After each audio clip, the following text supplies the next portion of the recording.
weights of all time. No longer in the shadow of Ian Machado Garry. Remarkable the body of work he has put forth in the octagon this far. It's so hard to beat Ian Machado because the expectation was on him from day one to be great. He's done it. He's done it time and time again. He's exceeded the expectation. And that's because he has all the skills. Great wrestling.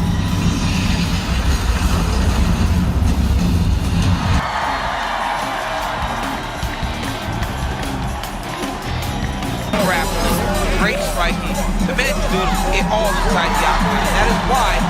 And of course, the late great Machado Garry, not here, but front of mind for all of these weights of all time. No longer in the shadow of Ian Machado Garry. Remarkable the body of work he has put forth in the octagon this far. It's so hard to beat Ian Machado because the expectation was on him from day one to be great. He's done it.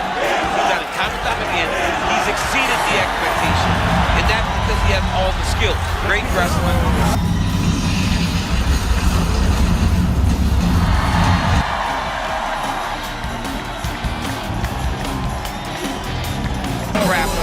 Great striking. The man can do it all inside the octagon. That is why. And of course, the late great Machado Garry, not here, but front of mind for all of these athletes and close to your team. Islam Makhachev steps inside the octagon. He is ready to fight. Tonight with a chance, DC, not only to defend this belt for a third time, but to do something that his mentor and brother Khabib Nurmagomedov never did, which is to say win a 14 fight inside the octagon. Yeah, win 14 fights inside the octagon, like 13 in a row. He is quickly becoming one of the guys to be considered the greatest lightweight of all time. He has all the skills. He's a tremendous wrestler, tremendous grappler, but it's his striking that I think separates him from most. He's a really high-level striker, the guy that carries a ton of confidence. I remember being in the gym with this kid from the very first day, and it always felt like an eventuality.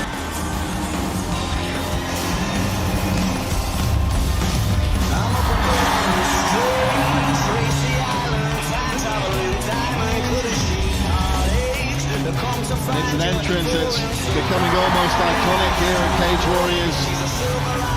Ian Garry walking out to the Arctic Monkeys, are you mine? And I think that's a question that he asks himself every time he looks at the picture of the Cage Warriors welterweight titles.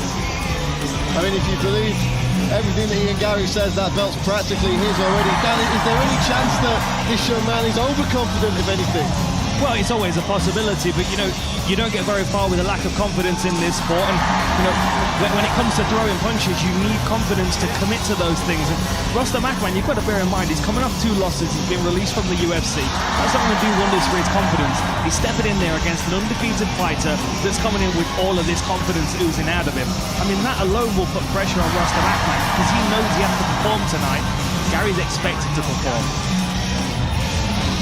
Well, we've seen him be nothing but successful here on Cage Warriors in recent years.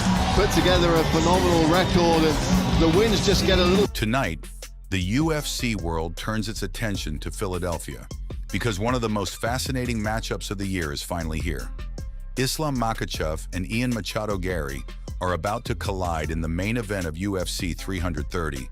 My official prediction, Ian Garry is going to knock Islam out. The height is a real thing, and Ian Garry's got it. And there's something that Islam has seen that concerns him about the takedown. There's something within Ian Garry that concerns Islam, period. I think it's simply, how do I get to a guy that's this long and moves this much? Islam believes Ian Garry is more dangerous than Ilia Topuria. That's a huge compliment. Ian Garry by knockout. I would not wage a round, though I think it's going to be 4. This is just a smartest guy you know, sharing an expert opinion. And this is not simply another championship fight. This is a clash between 2 completely different styles, 2 completely different personalities, and 2 fighters who believe they are capable of controlling the future of the welterweight division. Brother, why did you say shut up to Ian earlier? Bro, honestly, I don't hear nothing there, and I don't understand what he said. That's why the crowd, they all go crazy. That's why I don't hear, bro. So it was no disrespect, it was just you. It's no disrespect. It's okay, bro. I have Islam Makhachev enters this fight as the reigning UFC welterweight champion, carrying one of the most impressive winning streaks in modern UFC history, while Ian Machado Garry enters as the hungry challenger, looking to shock the world and capture his first UFC championship. What's your name? Leo. Say hello, say best of luck, best of health tonight, and say he can't wait to see you tomorrow, okay? Yeah? Thank you, really appreciate that. Thank you guys. The fight takes place tonight, August 15th, 2026, inside the Xfinity Mobile Arena in Philadelphia. And both men have already made the 170-pound championship limit, meaning there are no obstacles left between them and the biggest fight of their careers. I would trust Islam as world champion. I would trust him as next opponent. I would trust that he has sat down and watched this. He said he was very familiar with Ian Garry. Said we watch him all the time. Ian Garry runs the whole time? Really? I had not noticed that. And it's a very interesting detail if he does. Now make sure, if you're talking about Ian Garry does a good job of moving, yes, he moves the whole time. But they didn't say moving, they said running, and running specifically, when we use it as a vernacular in this space, means he goes backwards. He's running from you. He's running. For Islam Makhachev, this fight represents much more than another title defense. Makhachev has already established himself as one of the dominant fighters of his generation, spending years proving that his combination of wrestling, grappling, control, submissions, striking development, and tactical intelligence can overwhelm elite competition. After ruling the lightweight division and eventually moving up to welterweight, Islam has now placed himself in a completely different physical environment. Big welterweight title fight there. A lot of debate. We were even debating it here as you were walking in, where Islam stands if he wins. Obviously, he's got to get past Ian first, but there's a lot of discussion like, is this enough to be the greatest of all time? Are you looking at this as this is his moment to be the GOAT? I don't think about that stuff until the fight happens. I mean, when we see his performance on Saturday, let's see how it plays out. But obviously, breaking the record, you know, you keep grinding, you keep fighting, put your head down, just keep, you know, fucking knocking guys down left and right, and then by the time you say, you know what, I'm done, then we all figure out where he, you know, where he ends up in the big picture. But he's on the right path, that's for sure. At 170 pounds, he is facing opponents who are naturally larger, longer, and physically stronger than many of the fighters he faced earlier in his career. Yet instead of treating that challenge as a weakness, Makhachev has embraced the division. His transition to welterweight has been one of the biggest stories surrounding UFC 330, and now he has the opportunity to prove that his style can remain just as effective against bigger athletes. But standing across from him is Ian Machado Garry, and Garry presents a completely different problem. The Irish contender is significantly taller and has a longer reach than Makhachev, giving him the physical dimensions that could make this fight extremely complicated for the champion. Official statistics list Garry at approximately 1.91 meters with a 1.89 meter reach, compared with Makhachev at approximately 1.78 meters and a 1.79 meter reach. That means Garry owns roughly a 5-inch height advantage and a 4-inch reach advantage, creating an obvious question before the opening bell. Can Islam close the distance without taking too much damage? That question could define the entire fight. Ian Garry is dangerous because he can operate at range, where his height and reach allow him to dictate distance and force opponents to work through his weapons before they can get close. Makhachev, meanwhile, is at his most dangerous when he can turn the fight into a physical battle of positioning, balance, pressure, and control. The moment Islam gets his hands on an opponent and begins connecting the different stages of his grappling game, the fight can change instantly.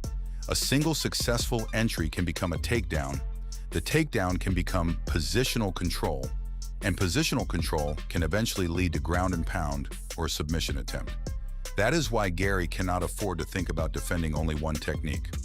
Against Makhachev, every defensive reaction can create another opportunity for the champion. And this is where the mental side of the matchup becomes fascinating. During the UFC 330 press conference, Makhachev appeared confident in his assessment of Garry, essentially refusing to portray his challenger as an unusually dangerous or mysterious opponent.